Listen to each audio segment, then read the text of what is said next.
Hello everyone and welcome to today's Cambridge University Press ELT webinar. I'm very pleased to welcome as our presenter today Professor Mike McCarthy. Mike is Emeritus Professor of Applied Linguistics at the University of Nottingham in the UK and is also the author of titles such as the English Vocabulary in Use series, Spoken Language and Applied Linguistics, and he also helped develop the Cambridge Spoken Corpora.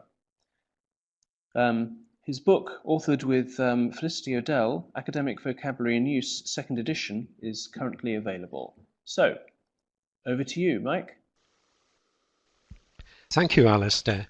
Well, I hope everybody can hear me quite clearly. If you're having problems hearing me, just type a message and the hosts will see what they can do. Well, I'm going to talk today about how we use corpora to inform our materials and the teaching of academic vocabulary. When I set out on the task of researching academic vocabulary for the book that Alistair mentioned, Cambridge University Press's Academic Vocabulary in Use, which we now have a new edition of, and also for another title which some of you may know, Viewpoint, which is a high-level course for taking people from B2 to C1 and C2, and which has a strong slant towards academic, professional and vocational English, taking the learner across the bridge from general English towards a more academic, professional or vocational type of language. When I was doing research for this, for these titles, along with my co-authors, Felicity O'Dell, and in the case of Viewpoint, Jeanne McCartan and Helen Sandiford, we were struck by the immense variety of academic English, that there is no single type of English which you can call academic English. And that's what I want to explore today. And I'm going to particularly focus on some of the differences between spoken and written academic English. So first of all, let me tell you a little about the data that we used for our research. Our biggest single data bank, our largest corpus, was the Cambridge Academic Corpus, which consists of 430 million words, which is almost 500 million words.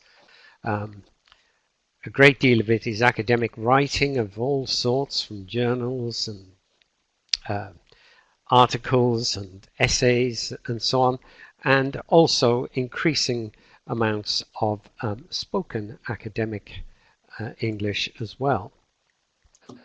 But in addition, we used the MyCase corpus. MyCase means Michigan Corpus of Academic Spoken English. It's an American corpus which is freely available online. You can Google it and use it and search it online.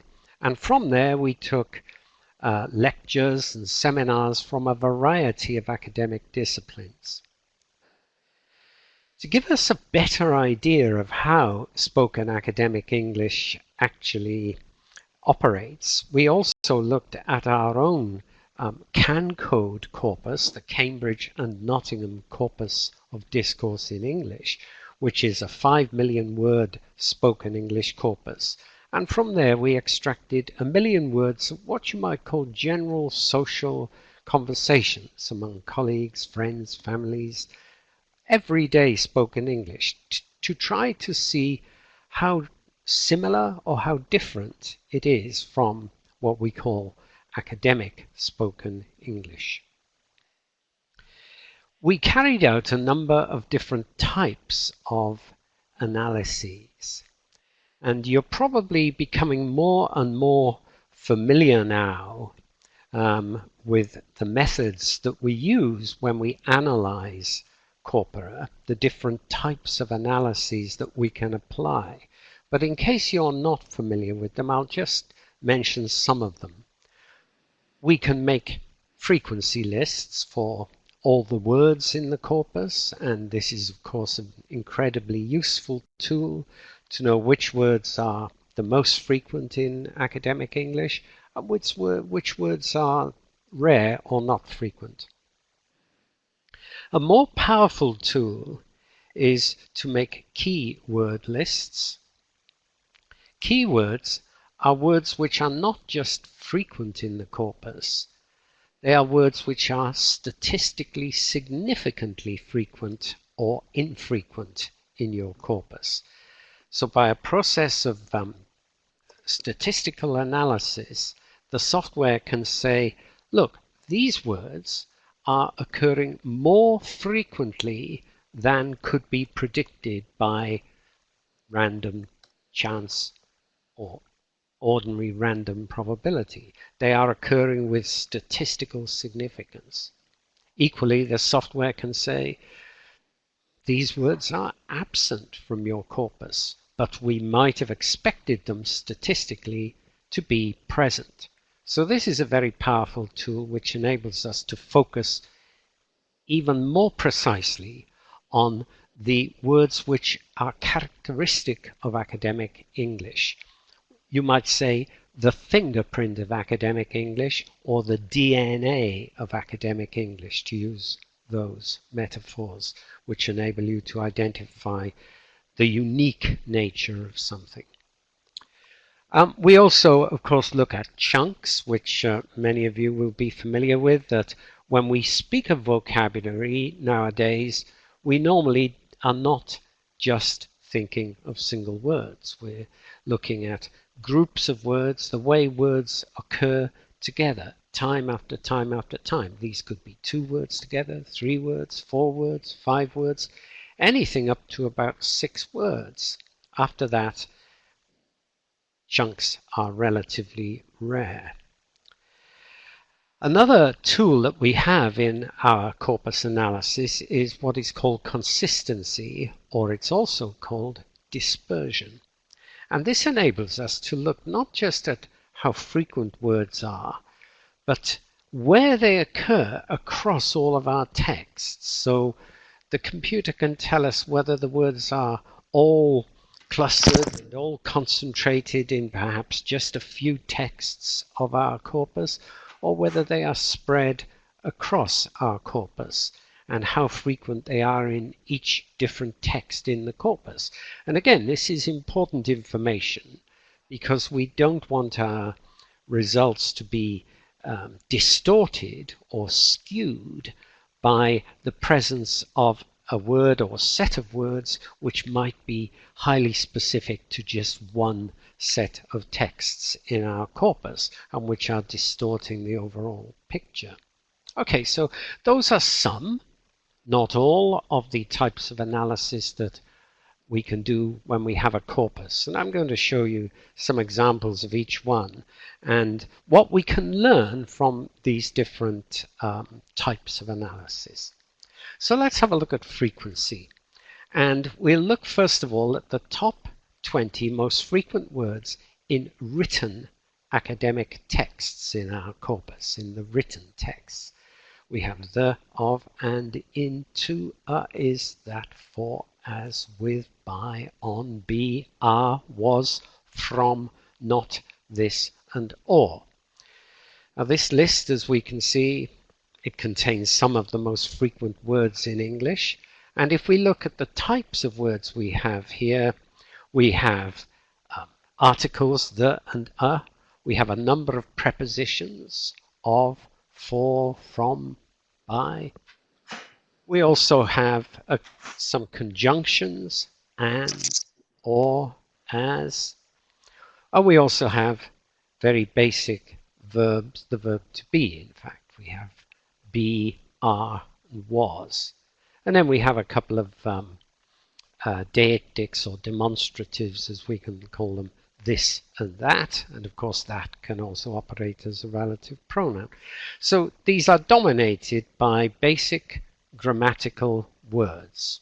That's what we can say, the basic, most frequent grammatical words of English. Now, if we compare this with the top 20 words in the spoken academic corpora that we've used, we see a somewhat different picture. The, you, two of that, it and I, in is we do have, yeah, they, this, what, on, be. Now some of the words in this list are also in the written list. The articles the and and the verb to be, and a couple of other things, prepositions and conjunctions. But what we really notice here, or I'd like to draw your attention to, are the three pronouns you, I, and we. And you is the second most frequent word after the definite article. And immediately this tells us something of the flavor of spoken academic discourse.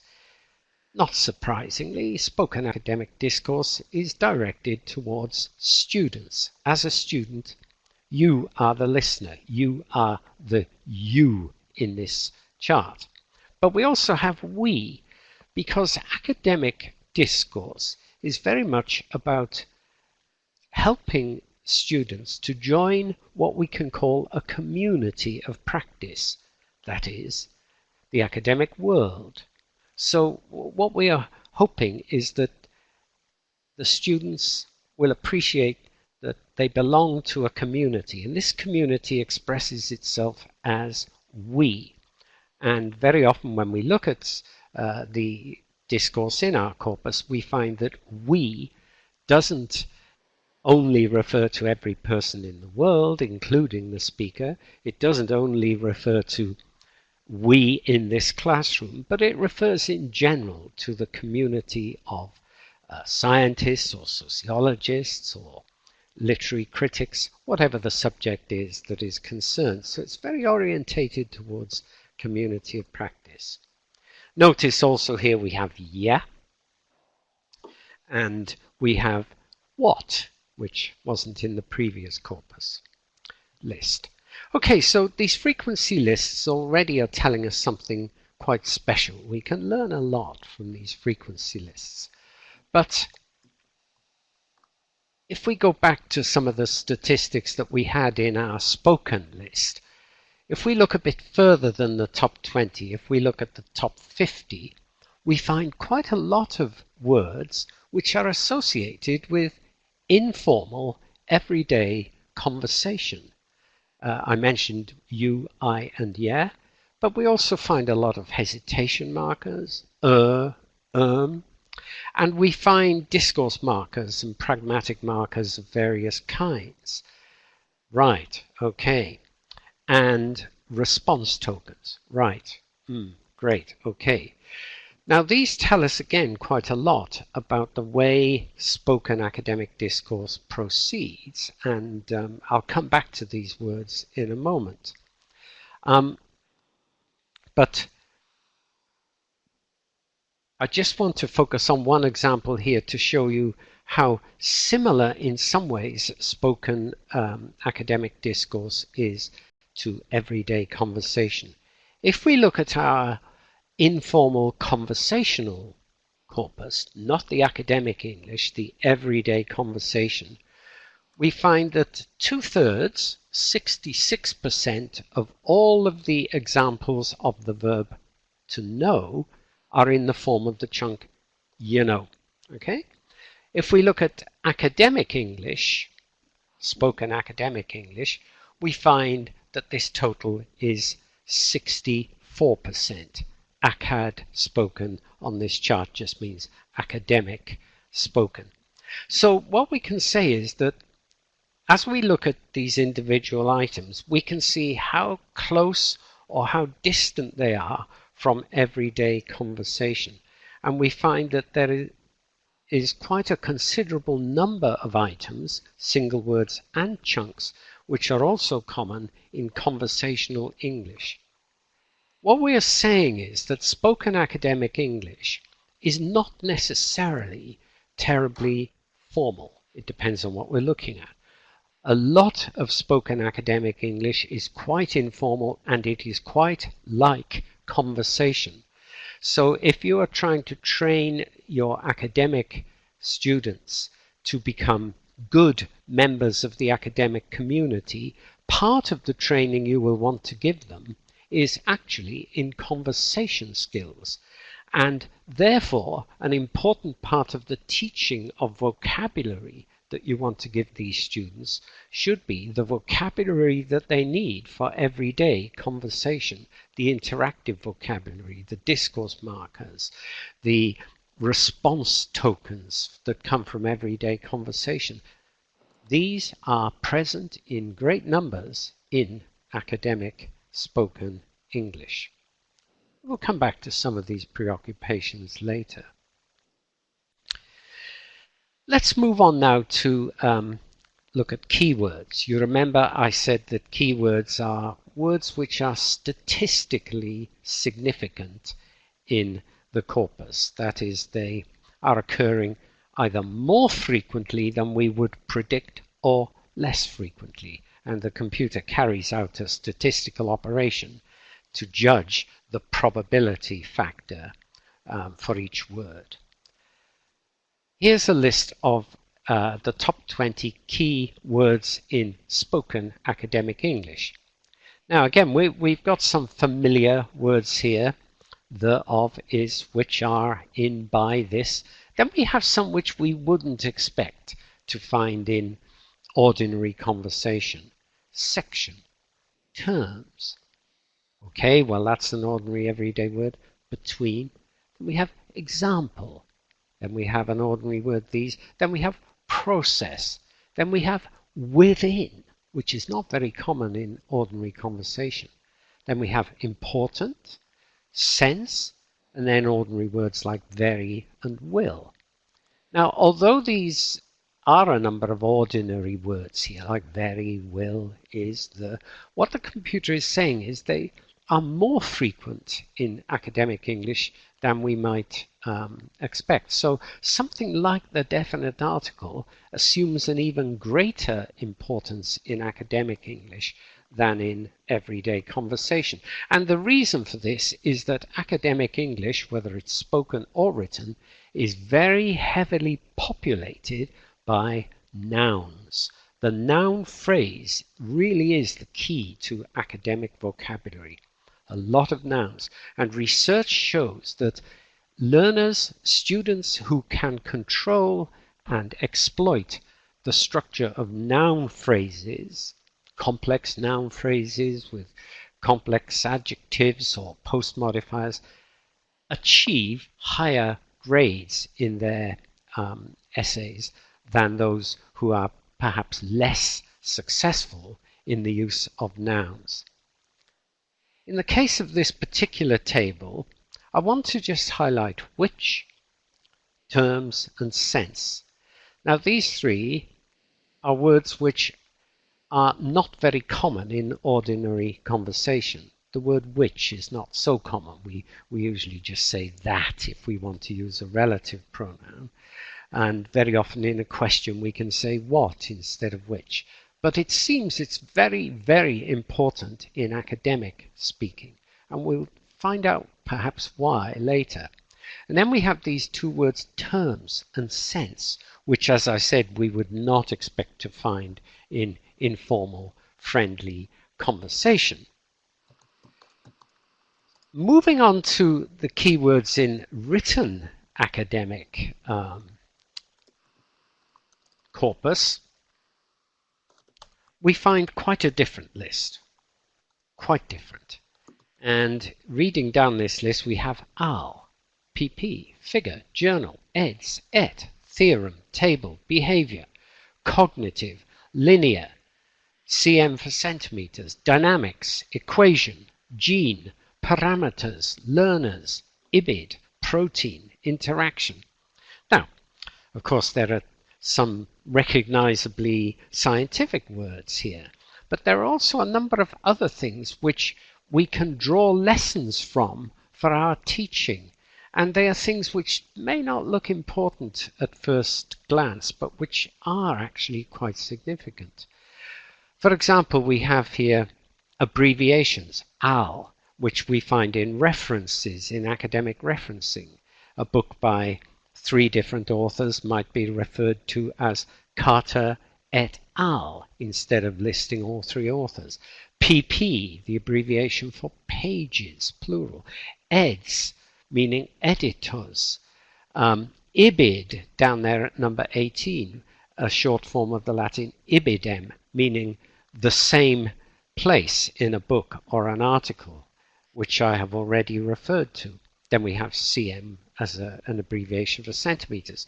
So one of the things that we have tried to put into our books on academic vocabulary are substantial sections on abbreviations, the abbreviations that you will need in order to be able to write successfully.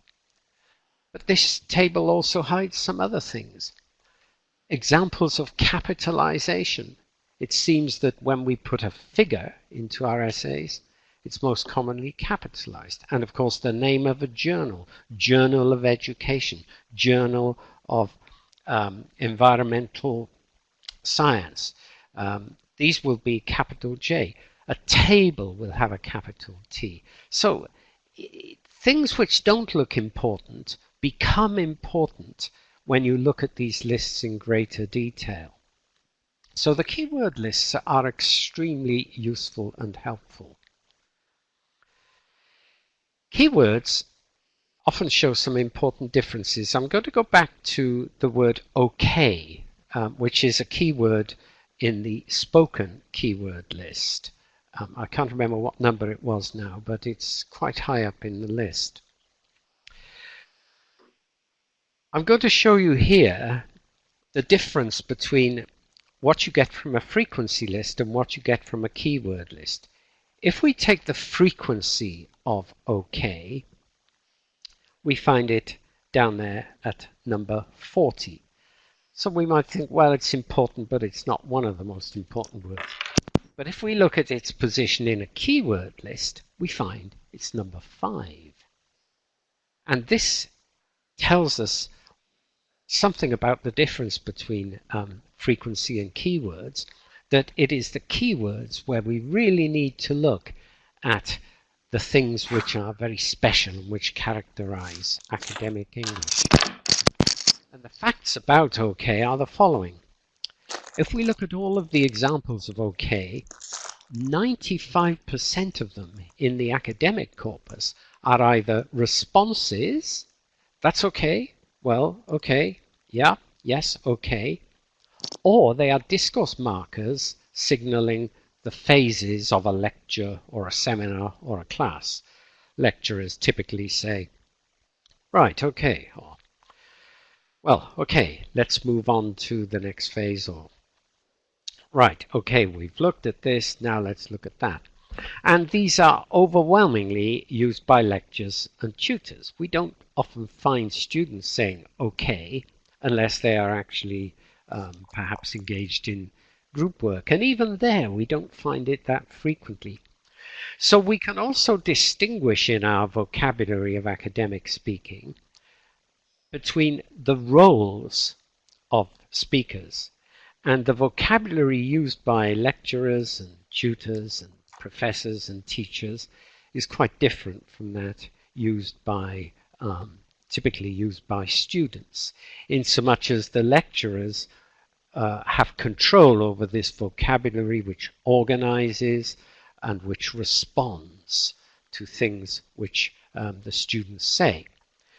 It would be very unusual for a lecturer to deliver a fact in a lecture and 120 students or even 20 students in the classroom all to say, okay, right, okay.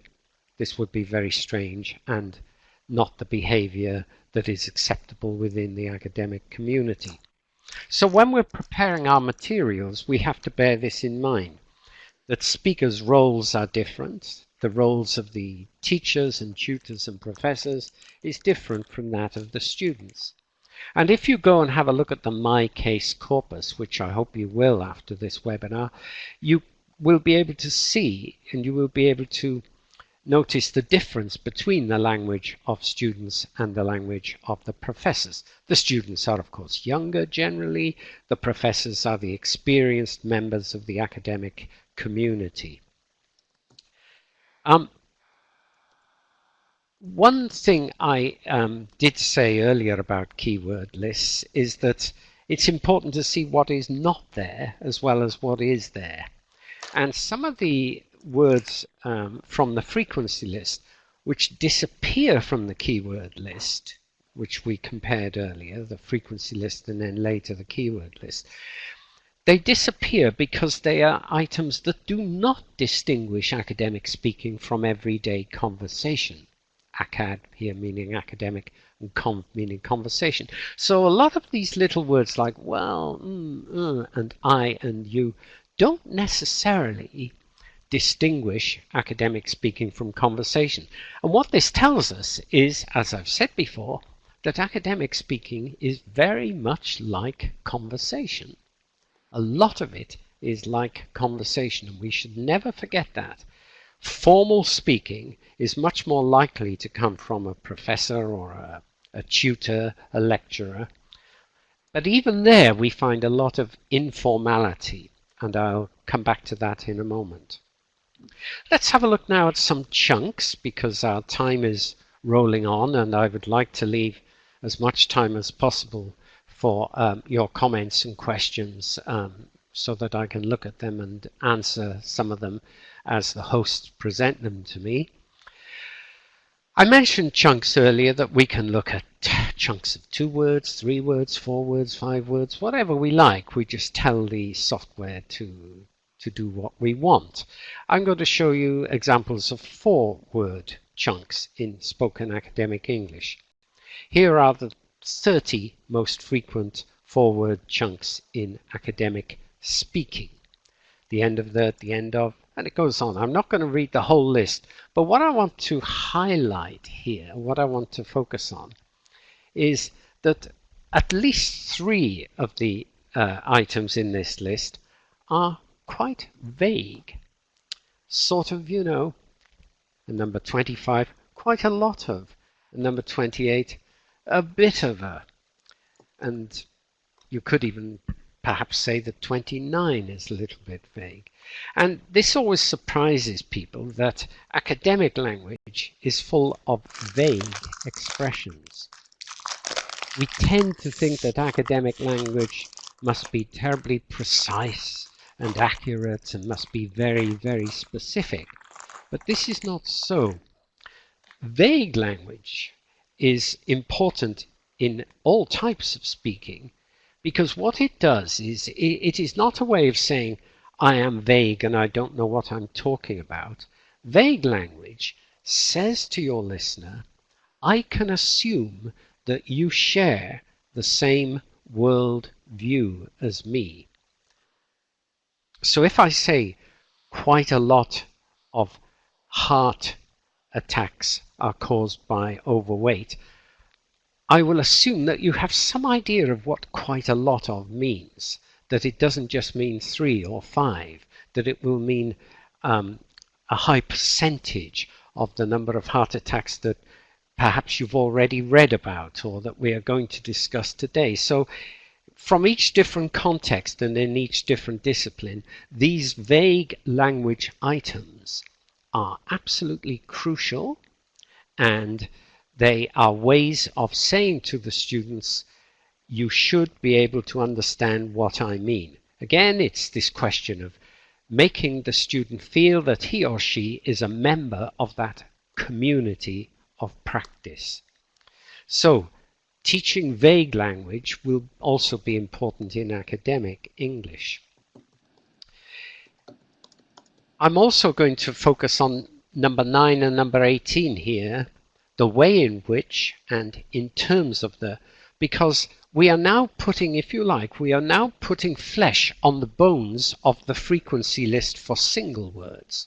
You remember we had the word which in the single word list, and we had the word terms in our single word frequency list. And the reason those 2 words were common is because the 9th most frequent chunk in academic English is the way in which, and the 18th most frequent chunk in speaking in academic English is in terms of the. And both of these chunks would perhaps be a little bit stiff and formal in ordinary conversation with your friends. There are other important chunks in this list as well, which we perhaps don't have time to go into today, but if you look at number 27, as you can see, number 14, and you can see number 11, you can see that obviously it's very important that tutors and lecturers are always telling people what they should be focusing on, what they should be seeing. If a professor says, as you can see, this is a way of saying, concentrate, look, focus, this is the important thing. But I'm not going to dwell on that today. Let's move on now to the same list, 4-word chunks, but this time for written academic English. And you'll see here that I've already highlighted that number 2 expression, the second most common expression, is in terms of the. And at number 9 we have the way in which. And at number 17 we have to what extent the. And I choose these partly because they reflect the frequency lists. You know, we can't learn a lot from single word frequency lists. The computer just says these words are frequent. What we need to do is to say, why are they frequent? And very often they are frequent because they form part of these highly frequent chunks. And I've just highlighted 3 of them here because I'm going to come back to them later. And notice that the way in which and in terms of are shared with the spoken and the written. So we have something powerful here. It's going to be useful in academic speaking and listening, and in academic reading and writing.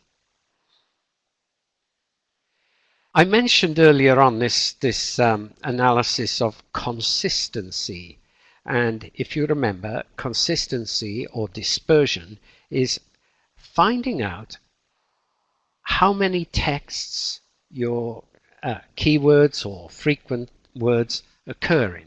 Are all the words concentrated in perhaps just a small number of texts, or are they distributed across the whole corpus?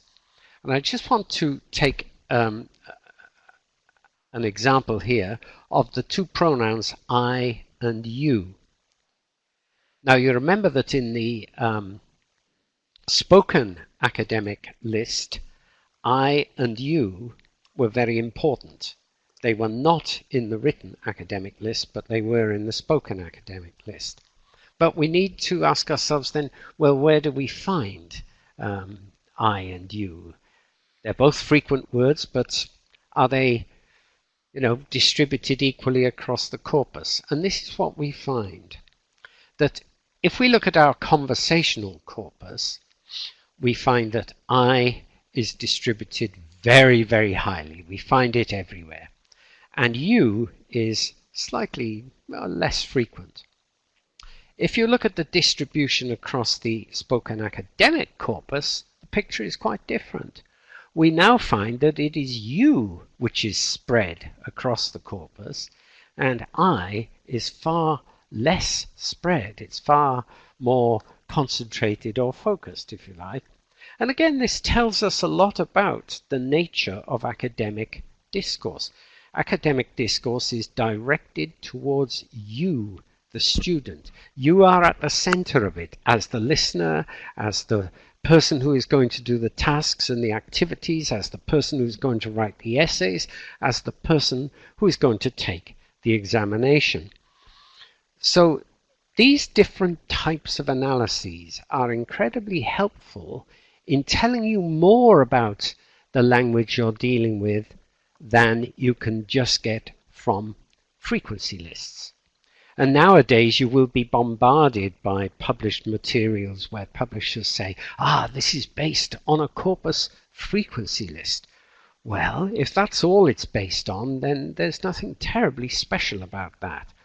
The really good thing about Cambridge University Press is we are able to do some very sophisticated types of analysis on our corpus to learn more about the language than just a frequency list can tell us.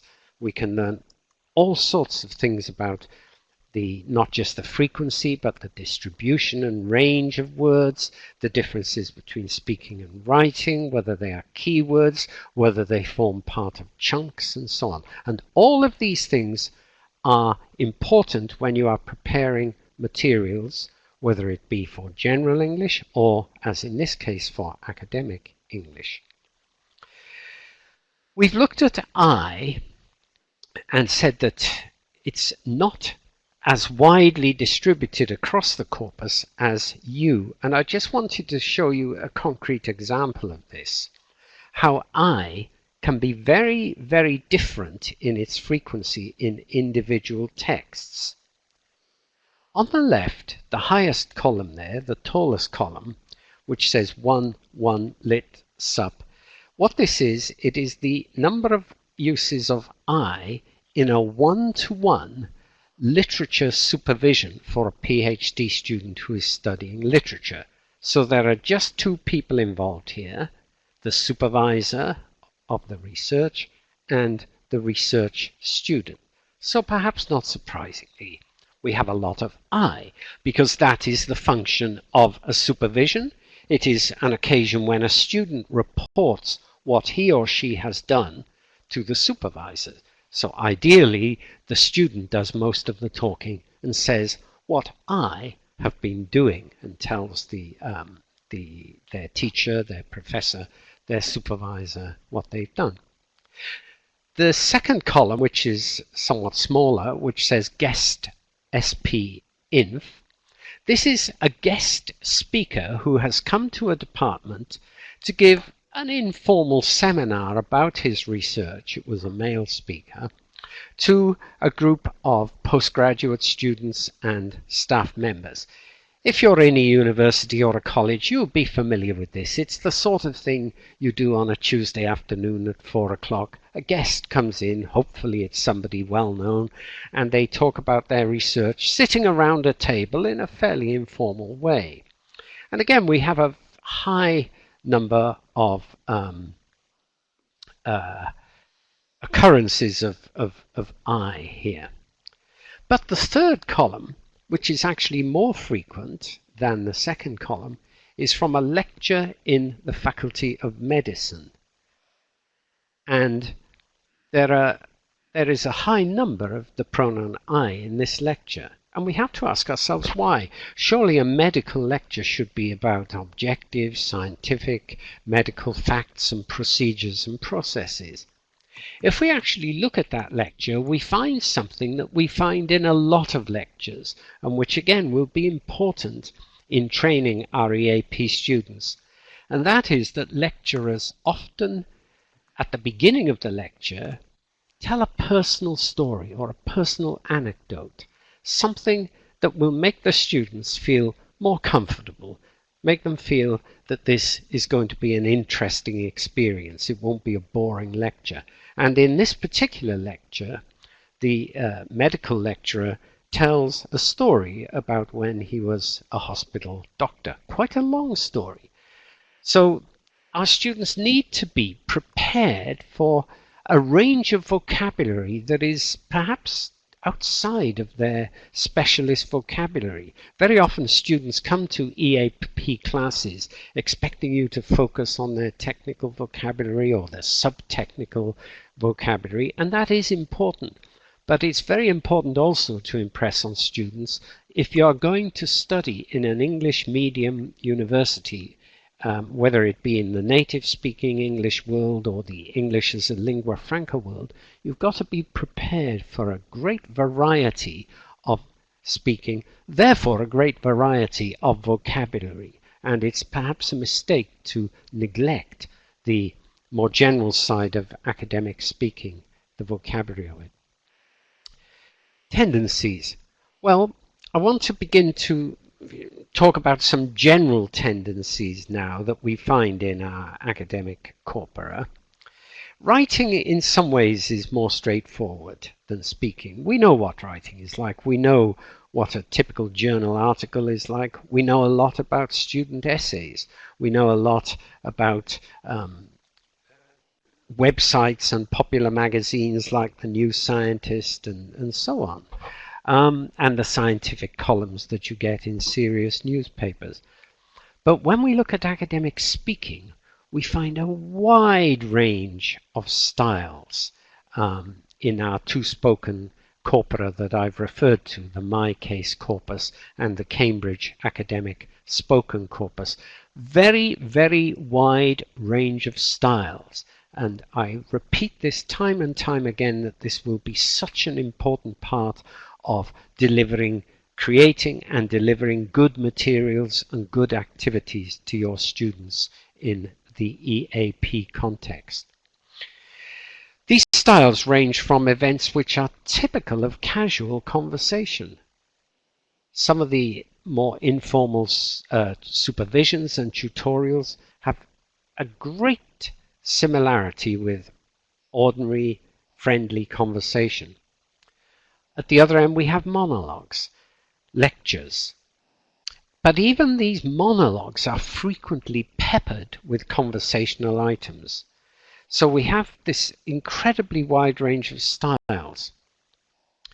And we need to go right down into our frequency and keyword lists and look in great detail before we can understand all of this. We need to get a nuanced picture and to avoid generalizations about academic English. This is the big lesson that I've learned in my research. Avoid overgeneralizing about academic English. Frequency comparisons, for instance, are a useful tool. So you're not just looking at the frequency of a word, you're comparing it with its frequency in other corpora. And I'll show you an example of that. Here's a frequency comparison, which tells me a lot. You remember our expression "in terms of," which appeared both in the chunk list for academic speaking and for academic writing. So it's obviously very important in academic language. But you might say, oh, well, they will learn that in their general English. They don't need to have a focus on that in academic English. Well, if you've only studied general English, and if your English is only typical conversational English, I doubt you will have heard "in terms of" very often, because this graph shows you the difference in frequency between "in terms of" in academic speaking and "in terms of" in everyday social conversation. So if you are only relying on transferring your conversation skills from outside of the classroom into the academic world, you will probably miss a lot. So it seems then we have to do two big tasks in academic speaking. We have to continue to develop and support the general social conversational skills, but we also have to isolate the particular expressions and ways of speaking which make academic English different from ordinary conversation. Now, I'm going to go back to chunks at this point and to two words which are high in the frequency list. And the reason they are high in the frequency list is because they form part of chunks. And the two words I've chosen are extent and sense. I chose these two words because they are not very frequent at all in ordinary social conversation. So these are examples of the kinds of words that are common in both speaking and writing in the academic world, but which will not be part of your normal social conversational vocabulary. If we look at the chunks in academic speaking, the most common chunks with extent, we find in the Cambridge academic spoken corpus, we find to some extent, to what extent, a certain extent, what extent is, the extent to, and extent to which. And you can see that number 5 and number 6 are part of a longer chunk, the extent to which. If we then look at the MyCase corpus and we look at the word sense, we find in the sense that, a sense in which, so in a sense, and does that make sense? So the fourth most common use of the word sense is actually the lecturer or tutor, the teacher, checking on whether the students understand things. And they could say, do you understand that, or is that clear? But look at how frequent this is. The fourth most common cluster with sense is, does that make sense? So here we have our chunks, and they are obviously very important in academic speaking. So what can we do with them in our materials? Well, we can put them straight into our materials, and I'll show you an example from Academic Vocabulary in Use, which Alistair mentioned at the beginning of this webinar. We just have a new edition out now.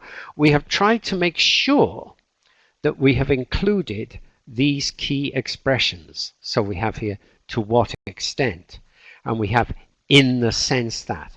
And throughout the book, we have included in our dialogues and in our written texts the chunks which the corpus, which the computer is telling us are the absolutely most important key chunks.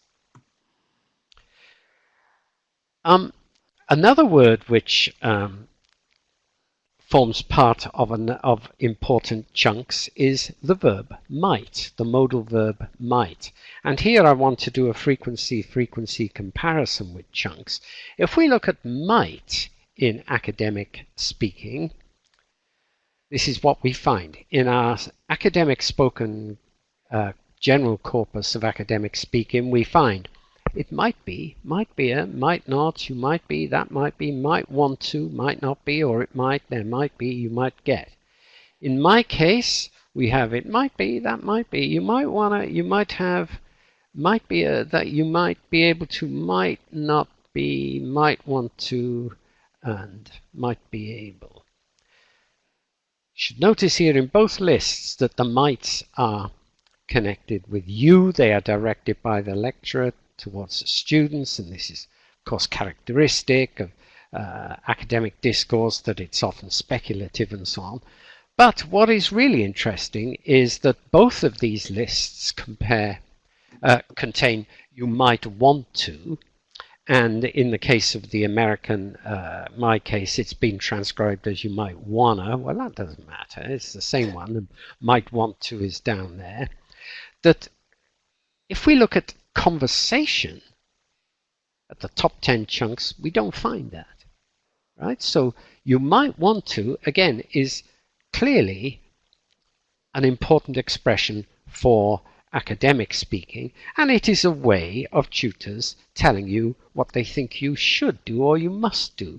So if a tutor says you might want to look at David Crystal's book about world Englishes, the student isn't really allowed to say, well, I don't think I will. That when the tutor says you might want to look at that book, what the tutor is really saying is, you should. You really must do that. So it's quite different from conversation. And again, we can put this directly into our materials. This is taken from Viewpoint, the other book I mentioned at the beginning of this webinar. And where we teach the meanings of where we teach the meanings of might, the verb might, we have the normal typical meanings that we find in English language course books: expectations, guessing, necessity. But we also include, because we want to take our learners across this bridge from general English towards more professional, vocational and academic English, we put in that chunk which we know is important in the academic context. You might want to check out the articles on the handout. Equally, we include expressions like in terms of, because we know that that's an important expression. But probably you're thinking, well, it's just stuck in a little text there. What happens if the students don't notice it, or you don't, you don't focus on it by just putting it in a text or a dialogue? Well, in our materials, we believe that where there is something important from the corpus, we do indeed focus on it. The interesting facts that we learn from the corpus, we want to share those with the learners. And in this case, we give you a simple little visual graph to show you that in terms of happens in conversation, but not very often. But in formal speaking, or academic speaking in this case, You see how frequent it is, and we've done it with other expressions there, as far as X is concerned, and when it comes to. And you notice that when it comes to is one of those phrases that's probably useful in the academic context and outside of the academic context. Whereas in terms of is probably not a piece of vocabulary that you will need in friendly conversation with your friends and family. In fact, it would sound rather strange and very, very stiff. Okay, so I'm going to conclude now to give us time to discuss things. The research into the academic corpora shows us thousands of things. And of course it gives us useful word lists, and we can see the words and phrases which are common across the academic disciplines. But I would like to conclude again by repeating some of the lessons that I learned, some of the things which actually were perhaps surprising to me, or I didn't necessarily anticipate, even though I've been a university teacher for more than 20 years. The first thing is that academic speaking shares much in common with ordinary social conversation in terms of its grammar, its vocabulary, and especially its pragmatic marking, its use of discourse markers.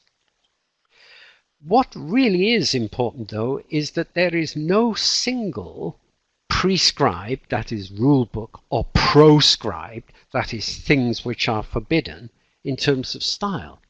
And we need to prepare our learners for a wide range of possible styles, especially in spoken academic language. The written language is far narrower in its acceptance of different styles, but in speaking, a wide range of styles are used.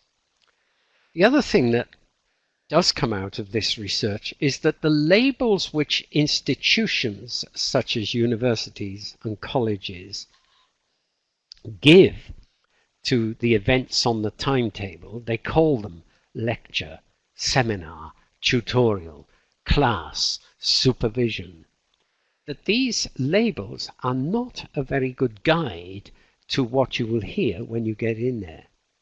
A lecture will not necessarily be a third-person distant monologue, and a class will not necessarily be a cozy, intimate chat. The labels are very misleading, and we need to bear this in mind when we're preparing materials or preparing tasks and activities for our students. Various other tools that we can use apart from frequency lists, such as keyword lists, lists of chunks, studies of consistency, frequency comparisons, all add to a nuanced picture and above all show us the shared vocabulary of speaking and writing in the academic world, and above all the non-shared vocabulary. And this enables us to produce materials which far more accurately reflect the nature of academic language than if we just say, oh, well, academic language is the rather formal vocabulary of all the disciplines, and we'll just find out which vocabulary items are common to all the disciplines. We need to create that nuanced picture to reflect the reality that our students will encounter if they go to study in an English-speaking environment. So, EAP and academic or vocationally oriented materials can directly teach the lexical grammar of academic English in the broadest and truest sense. Thank you for listening, and I hope now that we can discuss and respond to some of your comments and questions. Brilliant. Thank you very much, Mike. Just like to start with a comment from Isabel González Bueno in the chat, who says, spoken academic language seems to be much more flexible than we might think, something I didn't know. Thank you for making that clear. Not a question, but a very nice summing up, I think. Yes, well, that's one of the most important points, yes. Absolutely. A question from Ana Paula Salazar Porto, who says, I'm new to the subject of the corpus and corpora. Could you recommend any particular books or websites she should visit or read? Yeah, well, okay. Books, I'm going to do a bit of shameful self-promotion here. Because I have, over the years, have so many teachers asking this same question, I and my co-authors Ronald Carter and Dan O'Keefe published with Cambridge a book called From Corpus to Classroom, and I think you will find that's quite a friendly introduction to corpora and how we use them in language teaching. There are, of course, more serious books, and perhaps the biggest, most comprehensive book is the Routledge Handbook of Corpus Linguistics, published by Routledge Publishers. And again, I'm proud to say I was the co-editor of that volume with Anne O'Keefe, and that contains dozens and dozens of articles telling you all about corpora. So those are two books I would recommend. In terms of websites, there are now so many that you can't fail. And if you want to find out more about corpora, you could start with Cambridge University Press's own website where it tells you a little bit about the corpus. But if you just Google the type of corpus you are interested in, that's probably the best way. So if you're interested, for example, in learner English, just Google learner corpora, and that will take you to the website of the Université Catholique de Louvain in Belgium, which is a wonderful website full of resources about learner language. If you want to, if you're interested in English as a lingua franca, just Google voice, V-O-I-C-E, corpus, voice corpus, and that will take you to the website at the University of Vienna where you can find out all about it, English as a lingua franca corpora, and search it. I mentioned the MyCase corpus, which is freely available online, and it has a very, very good search engine which you can use, and that enables you to look at academic English. There are academic written corpora that you can access. The BAWE, British Academic Written English, and its counterpart BASE, British Academic Spoken English. And all of these websites also tell you quite a lot about how the corpora are structured. The University of Lancaster has very good information on its website about corpora.